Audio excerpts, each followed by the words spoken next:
Thank you यार, तुम रोज रोज मेरे लिए लंच लेके आती हो।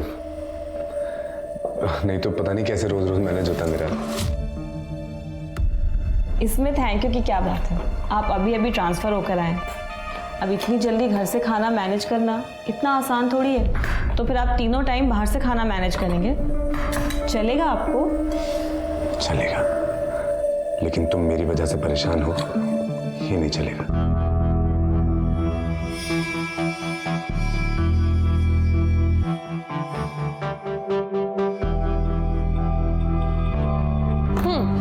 मैनेजर साहब तो अभी भी मदहोश लग रहे हैं। सही होश उड़ाए तेरे परफ्यूम ने। देख ले, कहीं सहारे वारे की जरूरत तो नहीं उन्हें।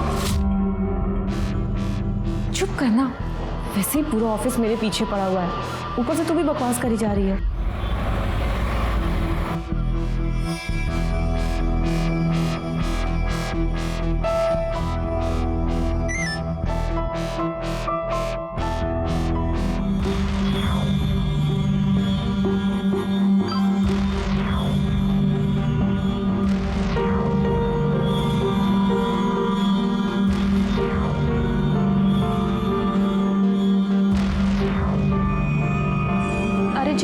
तू कहाँ जा रही है? अभी तो 1:30 भी नहीं बजा। अरे इतनी तो उसे भूख भी नहीं लगी रहती है जितनी इसे खिलाने की पड़ी रहती है। जया, ये तो होना ही था। अब ऑफिस में बॉस के साथ रोमांस चलेगा तो ऐसी बातें तो सुननी पड़ेंगी।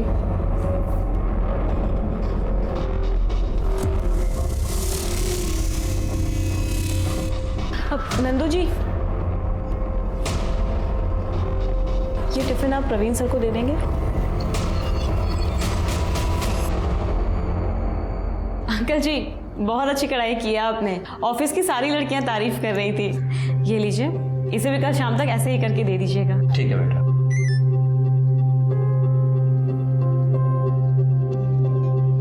और हरीश, कैसी चल रही है पढ़ाई? ठीक चल रही है दीदी। बेटा, अब तू ही इसे समझा। पढ़ाई तो ठीक है, लेकिन इसको बोल थोड़ा काम में भी मन लगाए, मेरा भी हाथ बटाए। ये बात तो सही कह रहे हैं अंकल, पढ़ाई के साथ साथ इनके काम में भी हाथ बटाया करो। जी दीदी।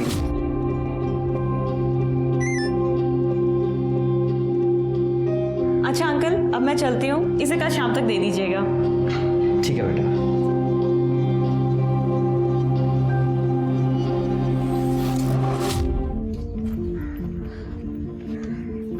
आप यहाँ क्या कर रहे हैं? टिफिन देने आया हूं तुम्हारा। आपने अभी तक खाना नहीं खाया? तुमने खाया? क्यों? मैं नहीं चाहती हूँ कि मेरी और आपकी कोई बदनामी हो। अरे हमारी कोई बदनामी नहीं कर सकता है, पता है क्यों? क्योंकि मैं तुमसे सचमुच प्यार करता हूँ। प्रवीण, मैं भी आपसे बहुत प्यार करती हूँ।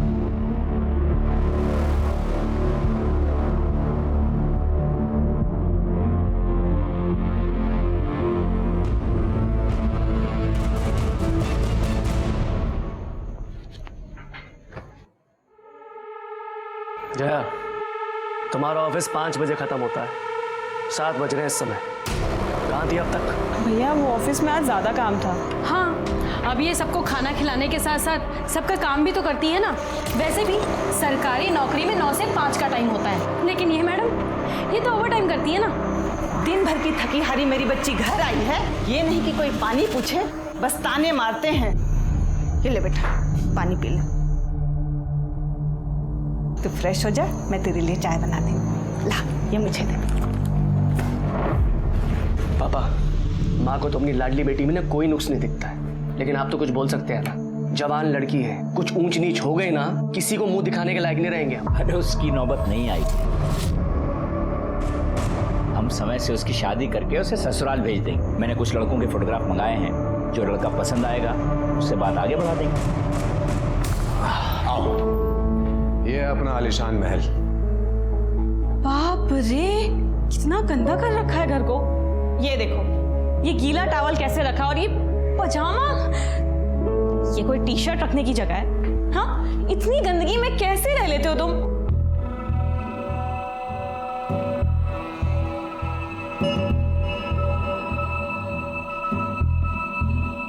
देखो, शादी से पहले ये सब नहीं।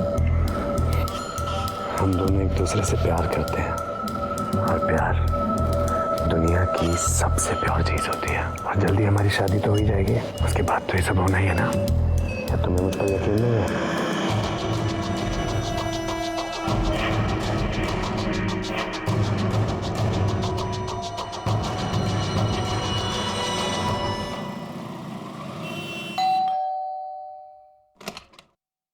अरे तुम दोनों एक साथ कहाँ से आ रही हो?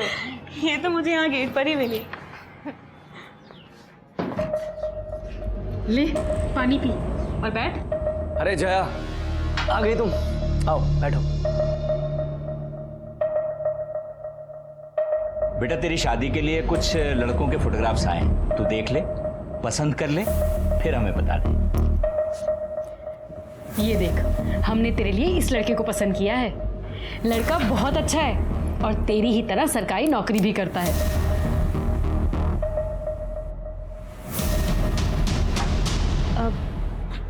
पापा, वो मैं आपको बताने ही वाली थी। हाँ बोल ना। मैंने अपने लिए एक लड़का पसंद कर लिया है। कौन है, क्या करता है? बताऊंगी और आप लोगों से मिलवाऊंगी भी, और आप लोगों को भी वो बहुत पसंद आएगा।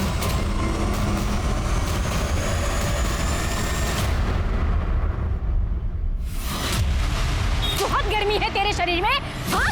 बहुत गर्मी है तेरे शरीर में। मेरा ही पति मिला था तुझे फांसने के लिए, डोरे डालने के लिए। शर्म नहीं आती तुझे? एक औरत होकर दूसरी औरत का घर तोड़ते हुए। सुन, अगर मर्दों को रिझाने का ज्यादा ही शौक है ना, बाजार में जाके बैठ। यहाँ क्या कर रही है तू? कौन है तू? हाँ, और ये क्या बकवास करे जा रही है? दिमाग तो सही है तेरा? सुन, मैं तुझे जानती तक नहीं हूँ। मैं तेरे जैसी दो टकी औरतों को ना बहुत अच्छे से जानती हूँ।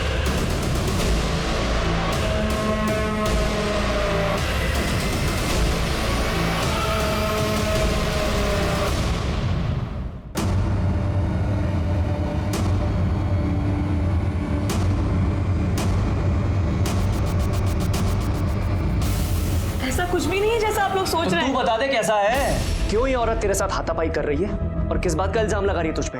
मैं इस औरत को जानती तक नहीं हूँ। इसे जरूर कोई गलतफहमी हुई है। ये क्यों ऐसा कर रही है मुझे नहीं पता। झूठ मत बोल, सब पता है तुझे। हर जगह हमारी नाक कटवा चुकी है। तू हो रही है हमारी। भाभी, मम्मी की कसम मैं झूठ नहीं बोल रही हूँ। मैं जानती तक नहीं हूँ इस औरत को। भाभी आपको पता है ना दीदी झूठ नहीं बोलती। ऐसा कुछ होता तो पहले ही बता देती। वायरल वीडियो ये किसी खतरनाक हथियार से कम नहीं। आखिर इस वायरल वीडियो का सच क्या है? ये औरत कौन है जो जया को गालियां दे रही है, उस पर हमले कर रही है? कहीं इस औरत ने जया को कोई और लड़की तो नहीं समझ लिया और उसके साथ गाली गलौज करने लगी, या फिर जया की जिंदगी के साथ उसका कोई रिश्ता है? मुझे तो समझ में नहीं आ रहा कि मैं किस पे यकीन करूं और किस पे नहीं। अरे जया, ये वीडियो वायरल हो चुका है और तुम कह रही हो कि तुम उस औरत को जानती नहीं हो। ऐसा कैसे हो सकता है? ये क्या कर रहे हो तुम? बैग क्यों पैक कर रहे हो? कहाँ जा रहे हो? जयपुर जा रहा हूँ माँ से मिलने, मंडे को आऊंगा। इस वक्त जब मुझे तुम्हारी सबसे ज्यादा जरूरत है, तुम मुझे ऐसे छोड़ के जा रहे हो। देखो, मैं तुमसे यही कह रही हूँ कि एक बार पापा से चल के मिल लो। उन्होंने मुझे संडे को लास्ट चांस दिया है। अगर तुम उनसे नहीं मिले तो वो मेरी शादी किसी और से करवा देंगे। अच्छा है, अपने पिताजी की पसंद के लड़के से शादी कर लो, क्योंकि अगर ये हाथ से निकल गया ना, कोई लड़का तुमसे दोस्ती तक नहीं करेगा। अच्छा अब जाओ यहाँ से, चलो मुझे बहुत काम है। अरे जाओ यार, मूड मत खराब करो मेरे, जाओ एक बार जाओ।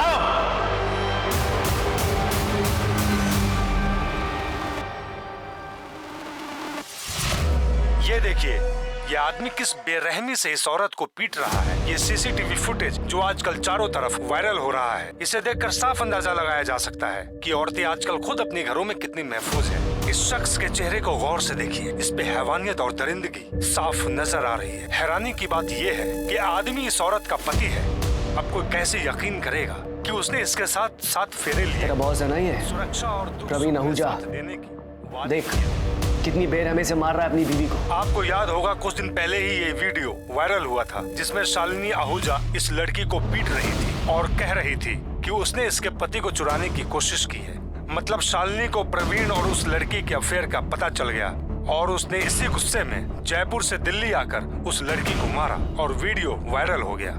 ये वीडियो प्रवीण ने भी देखा। प्रवीण वीडियो देखकर गुस्से में जयपुर गया और सबक सिखाने के लिए अपनी पत्नी को जानवरों की तरह मारा। पर सवाल ये है कि वो लड़की जिसकी वजह से ये बवाल खड़ा हुआ, जिसने एक शादीशुदा आदमी से अफेयर चलाया और बसी बसाई गृहस्थी उजाड़ने की कोशिश की, उसे अपने किए पर जरा भी शर्म आई या नहीं? उसकी परवरिश कैसी होगी? कौन होंगे उन?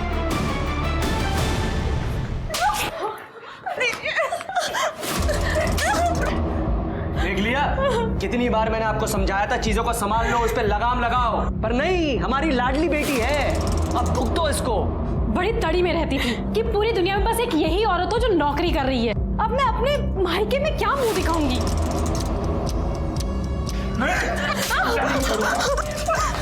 इस लड़की की वजह से हम समाज में मुंह दिखाने लायक नहीं रहे।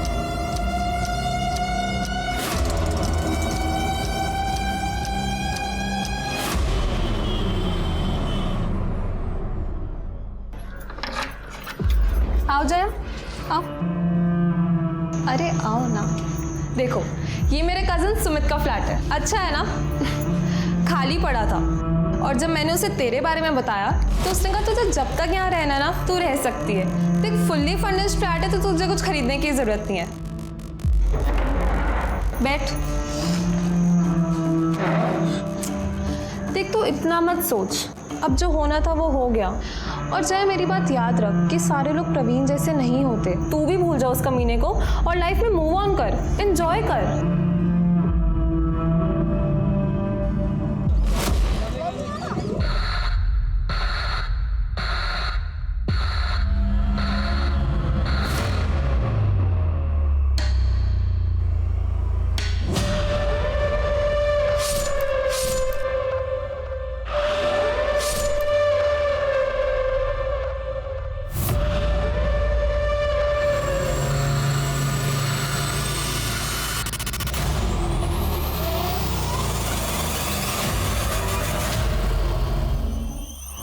सर, इसका नाम जया पांडे है और ये 2 दिन से गायब है।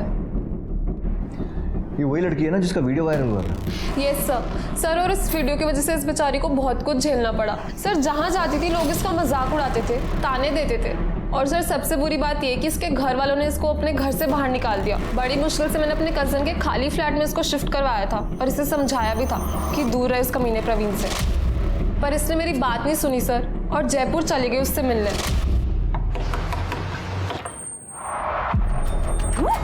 इस वक्त क्या करने आई है यहाँ? मेरी गृहस्थी में कलेश डाल के तुझे चैन नहीं मिला जो अब यहाँ तक पहुँच गई? देखो, मेरी तुमसे कोई पर्सनल दुश्मनी नहीं है। मैं तुमसे बस एक रिक्वेस्ट कर रही हूँ, मुझे एक बार प्रवीण से मिलने दो। हे भगवान, ये तो बहुत ही बेशर्म औरत है। तेरी औकात दिखाती हूँ मैं अभी। तू आई कैसे यहाँ? क्या हो रहा है यहाँ? चल अंदर। तुझे छोड़ूंगी नहीं मैं। समझ में क्या है तू? यहाँ तक आ गई? तेरी हिम्मत कैसे हुई यहाँ आने की? चल अंदर। और अब आवाज नहीं आनी चाहिए तेरी। आवाज? मैं चिल्लाऊंगी। छोड़ूंगी नहीं उस कमीनी को। क्या चाहिए? क्या लेने आई है यहाँ? सस्पेंड करवा दिया ना मुझे, अब क्या चाहिए? देखो, मैंने तुम्हें सस्पेंड नहीं करवाया है। तुम्हारे उस वायरल वीडियो की वजह से पूरे डिपार्टमेंट ने ये एक्शन लिया। हाँ, तो तू भी अब एक्शन ले और निकल जाए यहाँ से, इससे पहले कि मैं गला दबा के तेरी जान से मार दूं, कट ले। हाँ, मार डालो। खोलो दरवाजा। मार डालो मुझे भी और तुम्हारे बच्चे को भी। क्या बकवास कर रही है? बकवास नहीं कर रही हूँ मैं प्रेग्नेंट हूँ। किसका पाप मेरे गले डाल रही है? तेरे जैसे कोई भरोसा थोड़ी है। मेरे जैसे का क्या मतलब है तुम्हारा? टाइम पास, और क्या? जिसे 2 बार हंस के बात क्या कर लो, गले पड़ जाती हैं, जैसे तुम मेरे गले पड़ रही है। देख, शराफत से बोल रहा हूँ, निकल जाए यहाँ से, दोबारा इधर दिखियो मत, ठीक है? वरना जान से मार दूंगा तुझे मैं। अरे चल ना, चल। जब उसने मुझे ये सब बताया सर तो मुझे बहुत गुस्सा आया। मैंने उसे बहुत सुनाया भी।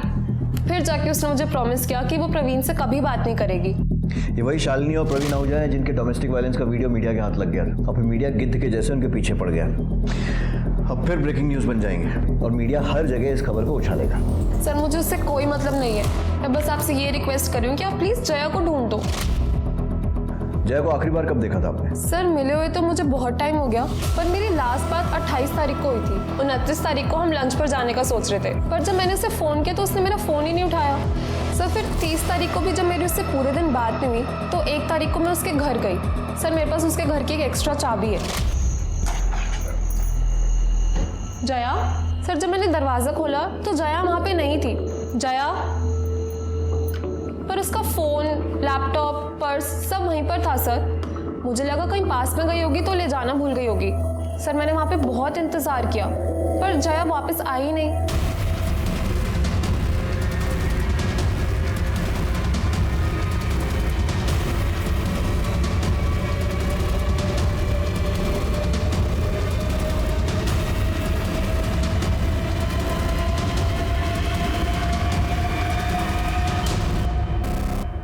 राजीव सर, फोर्स एंट्री या फिर स्ट्रगल का तो कोई निशान नहीं दिख रहा। देखो अच्छे से, कुछ और मिलता है।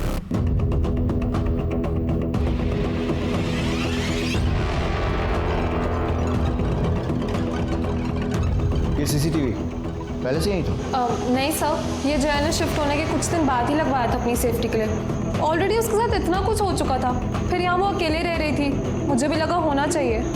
सर, इस खिड़की के बाहर से कुछ अजीब सी बदबू आ रही है। सर एक्चुअली पीछे वो खाली प्लॉट है जहाँ पे लोग अपना कचरा वगैरह डालते हैं, इसलिए बहुत बदबू आ रही है। जल्दी सब लोग।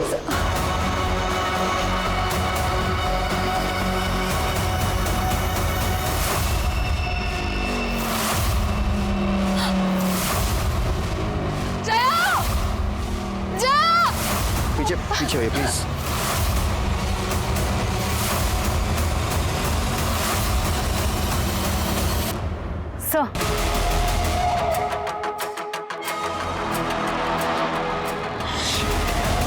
लोगों को हुआ क्या है यार?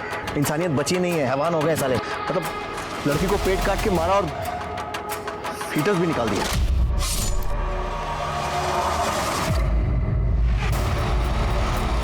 देखो आसपास कुछ मिलता है तो। सर, कहा नहीं जा सकता कि कितनी बार चाकू से वार किया गया पेट पे। पेट को बुरी तरीके से काटा गया है, बच्चे को बाहर निकाला गया है और बच्चे पर भी चाकू से वार किया गया है। मिश्रा, बॉडी को पोस्टमार्टम के लिए भिजो और फीटस का डीएनए टेस्ट करवाओ। जया का फ़ोन सीज करो, फैमिली को इन्फॉर्म करो और घर के पास में अगर कोई सीसीटीवी है तो वो चेक करो। पता लगे कि इतनी रात को अकेले निकली क्यों थी। जिसने भी ये किया है बचना नहीं चाहिए।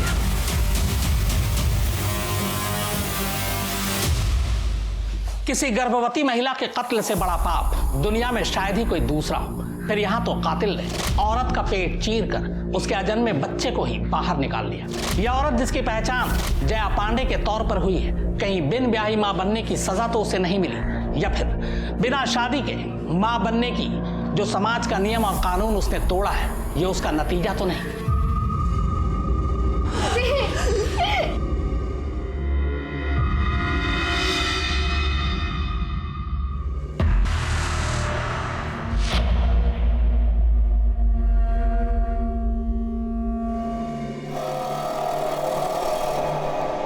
इंस्पेक्टर साहब, हर माँ बाप की तरह हमने थोड़ी सख्ती की थी उसके साथ, पर ये तो सब उसकी भलाई के लिए था ना।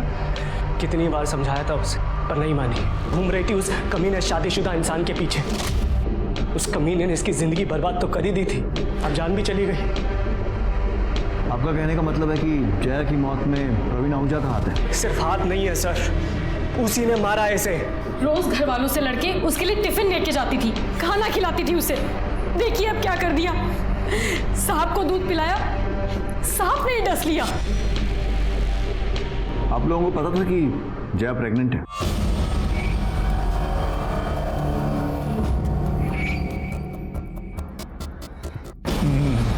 नहीं इंस्पेक्टर साहब।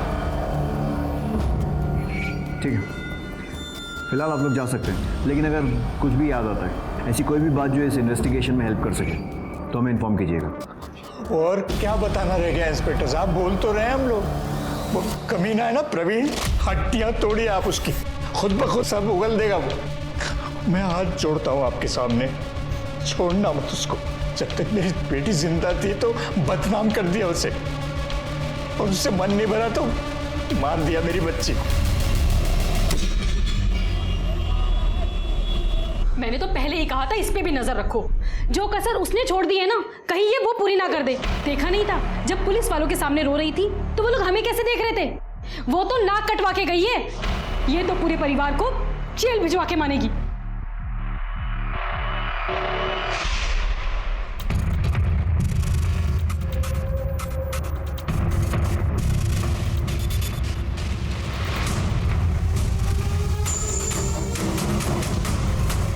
वही शालिनी आहूजा है ना, प्रवीण की पत्नी? जी सर, और ये फुटेज 28 तारीख की शाम 5:30 बजे की, जिस दिन जया ने प्रीति से आखिरी बार बात की। पता करो शालिनी के साथ ये आदमी कौन है। सर ये मेरा भाई राजू तोमर है। अच्छा, आपके भाई हैं। तू ये वो बाहुबली जिसे प्रेग्नेंट लड़कियों पर अपनी मर्दानगी दिखाने में बड़ा मजा आता है? नहीं सर। अपने जीजा को दिखाई थी ये ताकत जो एक लड़की को प्रेग्नेंट करके भाग गया? नहीं सर, ये झूठ है। चुप! तेरा सच झूठ सब बराबर कर देंगे। अपने पति पर गुस्सा नहीं आता, वहां दिखानी थी ना ये ताकत, या फिर चुपचाप वहां मार खाती है और उस बेचारी लड़की पर जोर आजमाइश करते हो तुम सब? जया के घर क्यों गए थे? क्यों मारपीट की उसके साथ? सर क्योंकि इतना सब कुछ होने के बाद भी वो प्रवीण को कांटेक्ट कर रही थी, जबकि प्रवीण उससे बात तक नहीं करना चाहते थे। इसलिए हम सिर्फ समझाने गए थे सर उसे। फैसला तुझे क्यों आई? हाँ? समझ में नहीं आता तुझे? हाँ? छोड़ो, समझ में नहीं आता। मना किया था तो ये जेल के पान डाल से। हाँ, मना किया था ना। सुन, दोबारा आई ना, अच्छा नहीं होगा, मार डालूंगा मैं तुझे। और मेरी बात इसे समझाना कहते हैं, ठीक है? दामिनी, इन्हें इनकी भाषा में कुछ समझाओ। सर नहीं। बस आया समझ में? और अब तेरी समझने की बात। बहुत मजा आता है ना तुझे लड़कियों के कपड़े फाड़ने में। विकास, जैसे इसने जया के कपड़े फाड़े थे ना, एक एक कपड़ा फाड़ा इसने। नहीं सर, गलती हो गई सर, गलती हो गई सर, बहन का सोच के गुस्सा आ गया था सर। तो इसके साथ वापस आ गया था ना? फिर दोबारा कब गया था जया के घर मारने के लिए उसे? बाहर कैसे बुलाया उसे? सर मैं सिर्फ एक ही बार गया था दीदी के साथ। सर मैंने उसे नहीं मारा सर, सिर्फ मैं एक बार समझाने गया था सर। फिर से समझा रहे? सर धमकी देने गया था सर, बस उसे ये कहने गया था कि जीजा जी से दूर रहे सर। पर सर मैंने उसे नहीं मारा सर, सच में।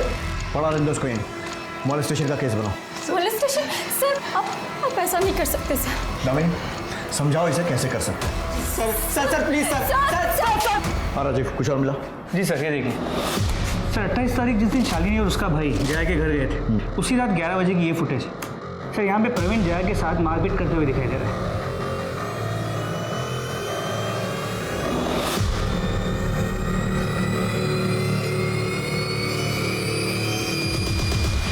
साले फ्रॉड,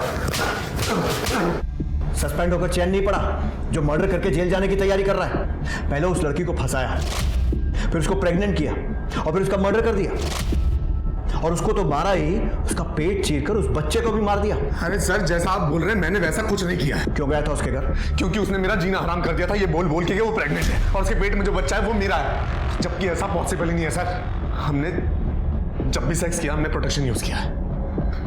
पता नहीं किसका पाप मेरे गले बांध रही थी, और तूने उसके पेट पर लात मार के उस पाप को मिटा दिया। अरे सर, मैंने अपना पाँव जरूर उठाया था, लेकिन लात उसके पेट पर नहीं, मैंने जमीन पर पटकी थी। मैं सच बोल रहा हूँ, आप मेरा यकीन क्यों नहीं कर रहे हैं?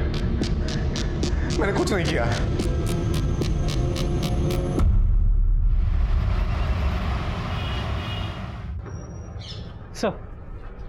सर मैंने पता करवाया, 28 तारीख की रात 11 बजे के आसपास जया के घर वाली एरिया में कोई मेजर फॉल्ट हुआ था, जिस वजह से लाइट चली गई थी, जो अगले दिन सुबह 10 बजे के आसपास वापस आई। मतलब सीसीटीवी लाइट जाने के कारण बंद हुआ था। मतलब हमारे पास और कोई तरीका नहीं अब ये पता करने का कि प्रवीण के जया के पेट में लात मारने के बाद क्या हुआ, क्योंकि उसके हिसाब से तो वो अपने घर चला गया था और सुबह तक वहीं था। लाइट आने के बाद के सीसीटीवी में कुछ मिला? नहीं सर, 29 तारीख को सुबह लाइट आने के बाद से जया के घर पे कोई नहीं आया था, घर खाली ही था। 1 अक्टूबर की सुबह 11 बजे के आसपास प्रीति वहाँ आई, शायद जया को ढूंढते हुए, और उसके बाद कुछ देर बाद वहाँ से वो चली गई।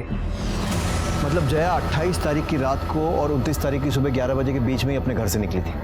सर ये देखिए सर, यही फुटेज शालिनी उसके भाई और प्रवीण के आने से पहले दोपहर 3 बजे की है। सर इसमें जया के चेहरे पर मारपीट के निशान है। इसका मतलब कोई और भी है जो जया के साथ मारपीट करता था।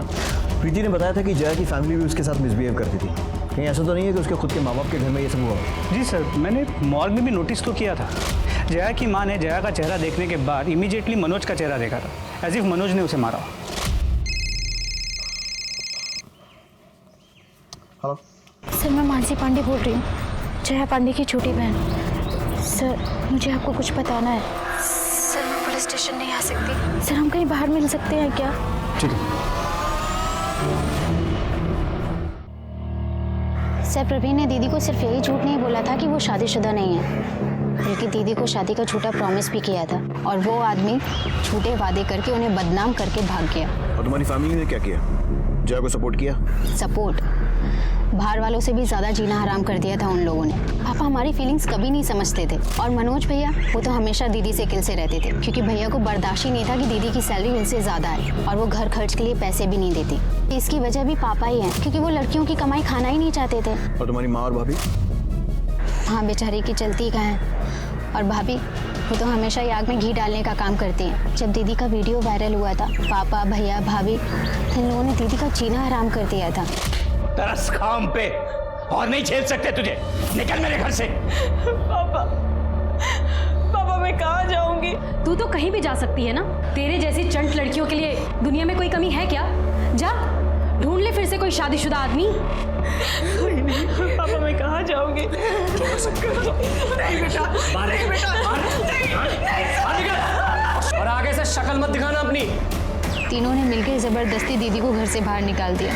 माँ उन्हें रोक नहीं पाई और फिर जब कुछ दिन पहले दीदी माँ से मिलने घर आई तो पानी देना।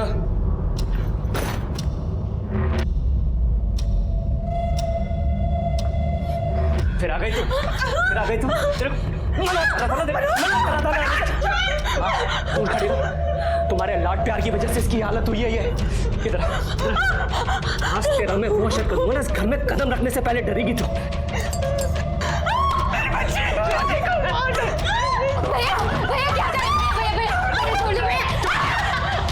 तेरी भी हड्डी बच्चे कर दूंगा मैं।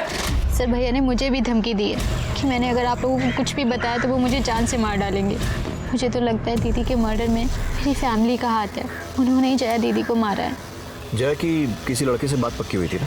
आदित्य वर्षने नाम है उसका, गुरुग्राम में रहता है, इरिगेशन डिपार्टमेंट में काम करता है। सर बहुत ही अजीब आदमी है।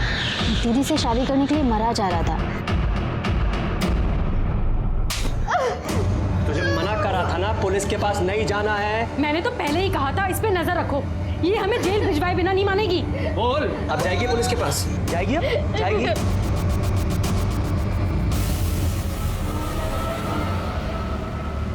सर मुझे अब भी यकीन नहीं हो रहा कि जया इस दुनिया में नहीं है और उसके साथ जो भी हो ना सर, सिर्फ उसमें उसका इतना कसूर है कि उसने उस कमीने प्रवीण से प्यार किया। सर बहुत इनोसेंट थी सर। और तू कैसा है? सिर्फ अच्छा ही है या इनोसेंट भी है? क्योंकि आजकल के ज़माने में तेरे जैसे लड़के मिलना बहुत मुश्किल है जो सब जानते हुए भी शादी करने के लिए तैयार हो गए। सर मैं वैसा इंसान नहीं हूँ कि किसी को दूसरा चांस ना दूँ अगर उससे कुछ गलती हो जाए, और यहाँ पे तो जया की गलती भी नहीं थी ना सर। 28 सितंबर की शाम से 30 सितंबर की सुबह तक कहाँ था? मैं गुरुग्राम में था सर, अपने घर पे। प्रूफ दे सकता है? प्रूफ कहाँ से लाऊं सर? मुझे पता थोड़ा था प्रूफ देना पड़ेगा। पता होता तो मैं रखता किसी को अपने साथ प्रूफ के लिए। इनोसेंट होने के साथ साथ स्मार्ट भी है। किसी पर शक है जो जया के साथ ऐसा कर सकता है? शक नहीं सर, मुझे पूरा यकीन है प्रवीण आहूजा पे। उसने उसको यूज किया और फिर पीछा छुड़ाने के लिए उसका मर्डर कर दिया। तू भी तो हो सकता है। प्रवीण से पीछा छुड़ाना पड़ रहा था क्योंकि जया उसके प्यार में पागल थी और तू भी जया के प्यार में पागल था, और तेरे से ये बात बर्दाश्त नहीं हुई कि जया तुझे छोड़कर प्रवीण के पास जा रही थी तो तूने उसे मार दिया, है ना? नहीं सर मैं उसके साथ ज़बरदस्ती नहीं करना चाहता था, उसकी मर्जी के साथ उससे शादी करना चाहता था और मुझे किसी बात की जल्दी नहीं थी। मैं वेट करने के लिए भी तैयार था। मुझे लगा था कि एक ना एक दिन उसको मेरे प्यार की अहमियत समझ आएगी और वो खुद मेरे पास चल के आ जाएगी। Thank you sir. राजीव, जल्द से जल्द इस महान आशिक के सारे कॉल रिकॉर्ड्स और mobile locations निकलवाओ। Sir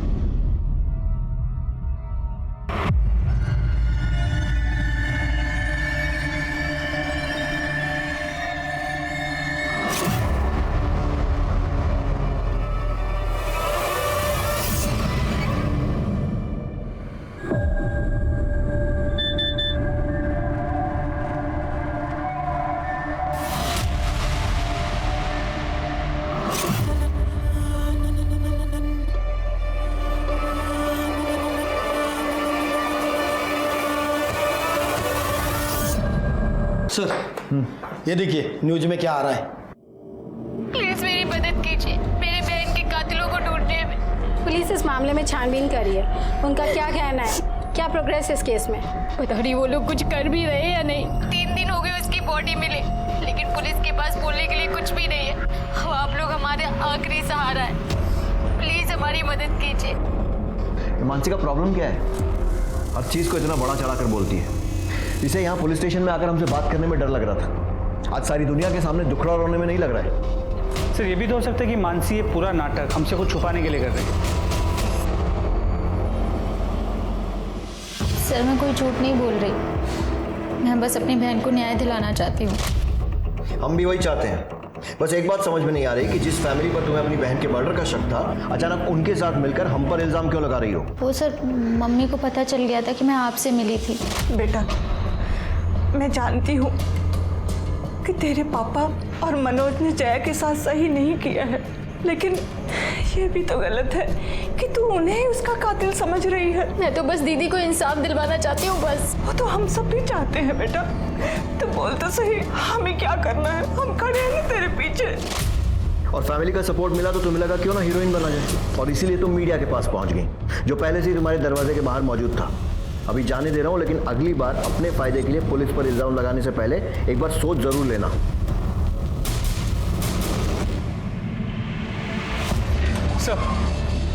sir postmortem report के मुताबिक जया की मौत 29 तारीख के सुबह 5 और 7 बजे के बीच चाकू के वार की वजह से हुई।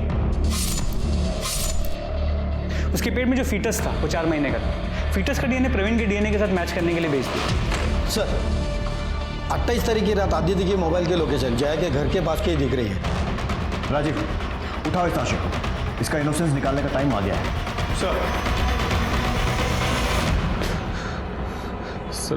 सर जया से मेरी एंगेजमेंट टूट चुकी थी सर। वो किसी भी तरह से परवीन से शादी करना चाहती थी। वो अपने बायोलॉजिकल फादर के साथ अपने बच्चे को बड़ा होते देखना चाहती थी सर। और फिर भी तो उसके पीछे पड़ा हुआ था।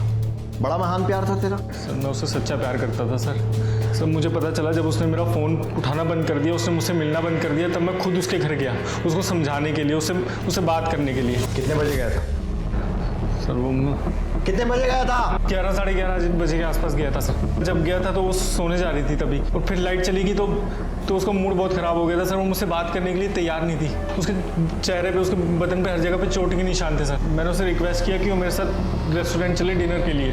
तेरे ताऊ ने इतनी रात को रेस्टोरेंट खोल के रखा था तेरे लिए? सर वो रेस्टोरेंट नहीं है सर, वो स्नैक्स कॉर्नर की दुकान है सर। उसके घर के पास खुला रहता है वो दुकान। तुम मेरा फ़ोन क्यों नहीं उठा रही थी? आनंद तुम्हें ये बात समझ में नहीं आती है क्या? मैं तुमसे नहीं, मैं प्रवीण से प्यार करती हूँ। उसने तुम्हारा ये हाल किया, उसके बाद भी तुम ये बात मुझे कह रही है? हाँ, क्योंकि वो मेरे होने वाले बच्चे का बाप है। और तुमको नहीं लगता कि मैं ज़्यादा अच्छा ऑप्शन हूँ तुम्हारे इस होने वाले बच्चे के लिए? क्योंकि मैं एटलीस्ट इंसान को इंसान तो समझता हूँ, तो तुम्हारे बच्चे को तुम अपना बच्चा समझ के उससे प्यार करूँगा। मैं सच कह रहा हूँ, मैं तुमसे बहुत प्यार करता हूँ। मैं सच में मैं कुछ भी करूँगा तुम्हारे लिए। प्लीज़ सोच क्या रही हो? मेरी बात सुन तो लो, मान लो मेरी बात।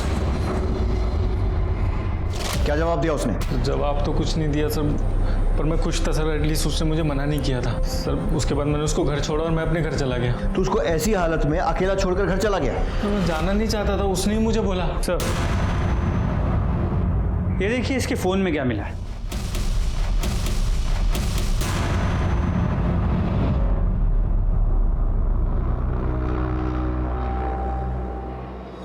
सर मेरी एंगेजमेंट हुई पड़ी थी सर उससे। मैं शादी करना चाहता था, प्यार करना चाहता था ना उससे सर। मुझे नहीं लगता कि इसमें कुछ बुरी बात थी सर। बुरी बात यह है कि तू लगातार हमसे झूठ बोल रहा है। पहले बोला कि जया के घर गया नहीं, फिर बोला गया था लेकिन बाद में अपने घर चला गया था, जबकि मोबाइल लोकेशन से साफ दिख रहा है कि 29 सितंबर को सुबह 5 बजे तक तू जया के घर के आसपास था।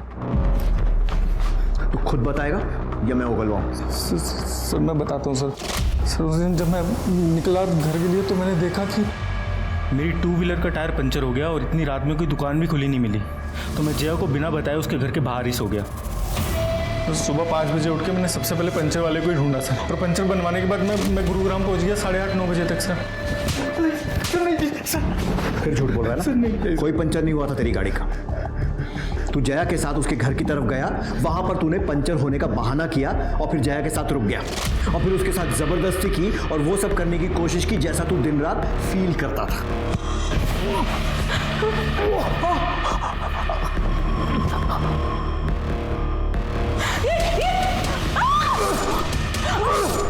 और उसके बाद तूने जया की बॉडी उसके ही घर के पीछे फेंक दी, और फिर जब उसका पेट काटा तो तुझे वो बच्चा दिखा, वो बच्चा जिसको देखकर तुझे प्रवीण की याद आई, जिसकी वजह से जया तेरी नहीं हो पा रही थी। तूने उस बच्चे से भी बदला लिया जो पैदा ही नहीं हुआ था। सर नहीं सर, मैं सच बोल रहा हूँ सर, मैंने तो कुछ नहीं किया सर। सर प्लीज़ सर मेरी बात का विश्वास करिए सर, सच बोल रहा हूँ सर। सब पता चलेगा।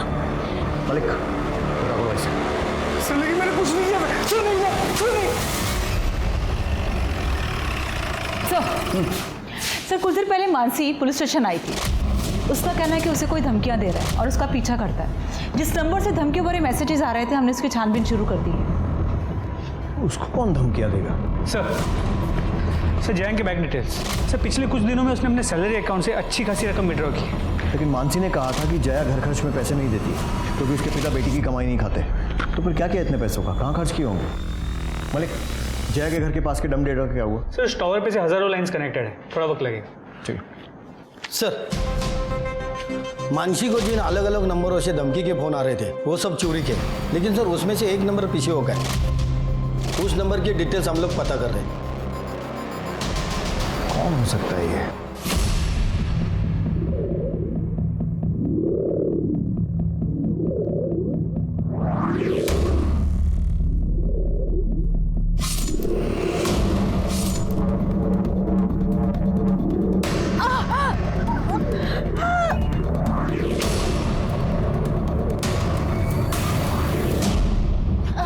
अरे कोई पुलिस को फोन करो, ये आदमी ने इस लड़की को चाकू मार दिया। एम्बुलेंस को फोन करो, एम्बुलेंस को।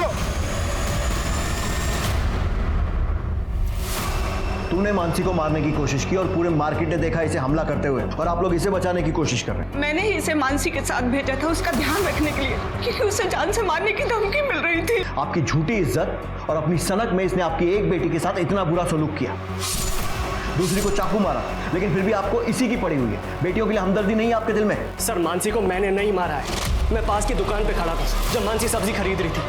मानसी, मैंने देखा एक बंदा आया, उसने मानसी को चाकू मारा। मैं उसके पास पहुंचा, खून बहुत ज्यादा बह रहा था, इसीलिए मैंने उसके पेट से चाकू निकाल लिया, जिसकी वजह से लोगों को गलतफहमी हुई कि मैंने मारा है उसे। मलिक 70s की फिल्मों का प्लॉट नहीं लग रहा है ये। हर दूसरी फिल्म में बेचारा हीरो ऐसे ही फंसता था ना। अब समझ में आ रहा है तेरी सोच इतनी घटिया क्यों है। मानसी के अटेम्प्ट टू मर्डर में इसको अरेस्ट करो और लेकर जाओ। सर मैंने नहीं मारा उसे। सर मेरी बात। इस केस में एक के बाद एक नए और ड्रामेटिक खुलासे हो रहे थे। मानसी की जान बच गई थी, वो हॉस्पिटल में थी, और इधर पुलिस ने उस पीसीओ की लोकेशन पता कर ली थी जहां से मानसी को धमकी भरा फोन आया था। ये पीसीओ मनोज के ऑफिस के ठीक सामने था। तो क्या मनोज खुद ही अपनी बहन को धमकी दे रहा था? पर क्यों? जया के घर के बाहर मिले रैंडम एक्टिव नंबर्स की पुलिस जांच कर रही थी, और इस जांच में पुलिस को एक ऐसा नंबर मिला जो जया के मर्डर और मानसी पर हुए हमले के दौरान दोनों जगह एक्टिव था। और मर्डर से कुछ ही दिन पहले जया ने इस नंबर पर कई बार बात की थी। जया ने तेरी इतनी मदद की और तूने बदले में क्या किया? उसे मार दिया। क्यों? सर पापा चाहते थे कि मैं उनकी दुकान पे मदद करूं, पर मैं कॉलेज जाना चाहता था, पढ़ना चाहता था।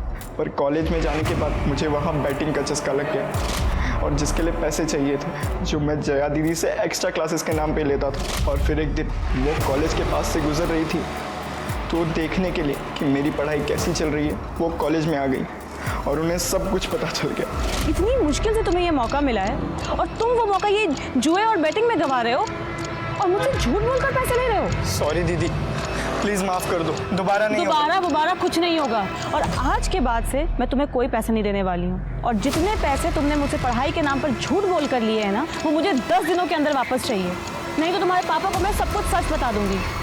मैं बहुत डर गया था कि अगर जया दीदी ने पापा को ये सब बता दिया तो मुझे बहुत मार पड़ेगी और मुझे उनके साथ बैठ के कपड़े सिलने पड़ेंगे। और 28 तारीख को 10 दिन पूरे होने वाले थे। मेरे पास 1 रुपया भी नहीं था दीदी को देने के लिए। और फिर 29 तारीख के सुबह 5:30 बजे मैं दीदी के घर के इधर चला गया। उस वक्त उस एरिया की लाइट नहीं थी, बहुत अंधेरा था। हरीश, तुम इस वक्त यहाँ क्या कर रहे हो? दीदी वो आपके पैसे इस वक्त दो। शिट, मैं पर्स तो अपनी गाड़ी की डिक्की में ही भूल गया। आप एक काम करो, आप मेरे साथ आओ, मैं आपको पर्स दे दूंगा और फिर मैं वो वहीं से निकल जाऊंगा। देखो, तुम जाके पैसे लेके आओ, मैं नहीं आने वाली हूँ बाहर।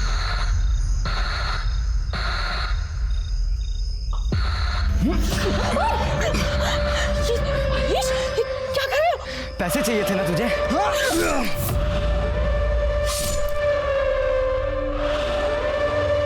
प्रवीण और जया दीदी की स्टोरी सबको पता थी, इसलिए मैंने सोचा कि मैं अगर उनके बच्चे को भी मार दूं तो सारा इल्ज़ाम प्रवीण के ऊपर चला जाएगा।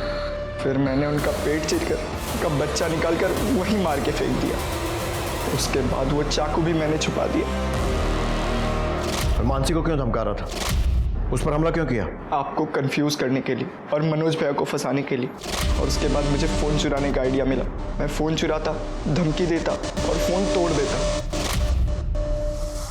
मुझे पता था कि मनोज भैया भी आपके शक के लिस्ट में है, इसलिए जब वो मानसी के साथ मार्केट में थे, इसलिए मैंने जानबूझकर उस पर अटैक किया और उन्हें वहां से चाकू मारकर भाग गया। और सबको लगा कि मनोज भैया ने उन्हें चाकू मारा।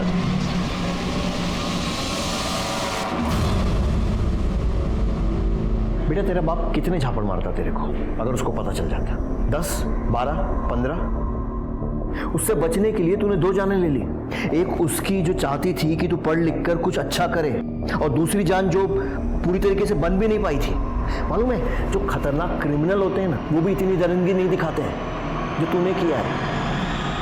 इस केस को देखकर मुझे बशीर बदर साहब का एक शेर याद आता है, कोई हाथ भी ना मिलाएगा जो गले मिलोगे तपाक से।